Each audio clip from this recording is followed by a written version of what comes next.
What I want to talk about today is calibrating your instruments. Now, that is not a euphemism, and I am not an expert in this in any way. There are so many of you who are actually working as scientists.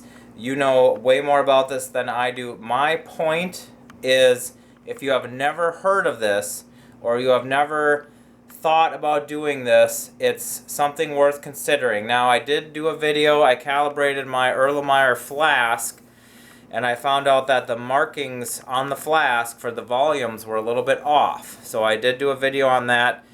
Today I'm going to talk briefly about doing thermometers and your hydrometer. So, thermometers, what you can do, from what I have heard, is get yourself some ice chips, and then they will be turning into water at the bottom, and then look at the temperature. So now this one says 32, which is what it should be, I guess.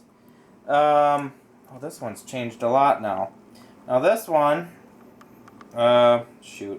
says 35. It was lower before. Let me move it around. This other one says 34, 33.8. Now, I have had these digital ones in the past that I believe have been accurate, but I had them fail, and then I wrote the company and they sent me a bunch of other ones, and I've never actually really trusted them since they sent them to me. I've been using an old, regular kind of old-fashioned reading one.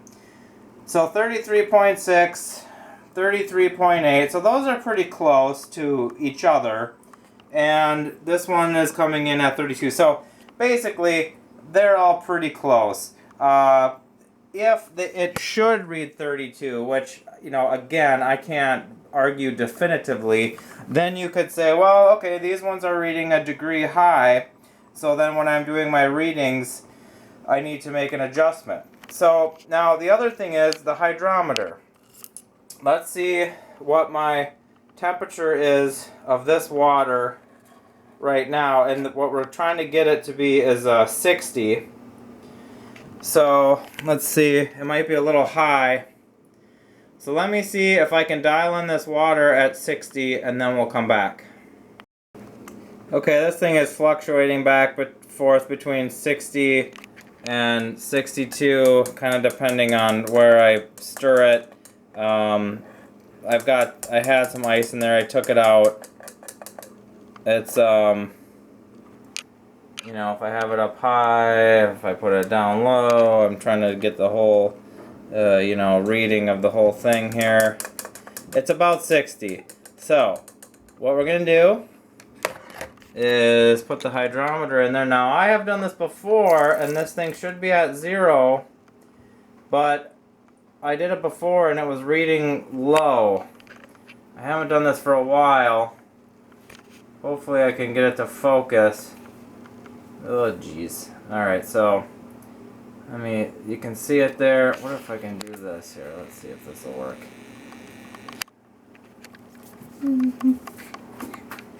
Alright, so now this would be interesting if this suddenly is working, because I've had reason to believe that it's not been accurate, and I've been correcting for it.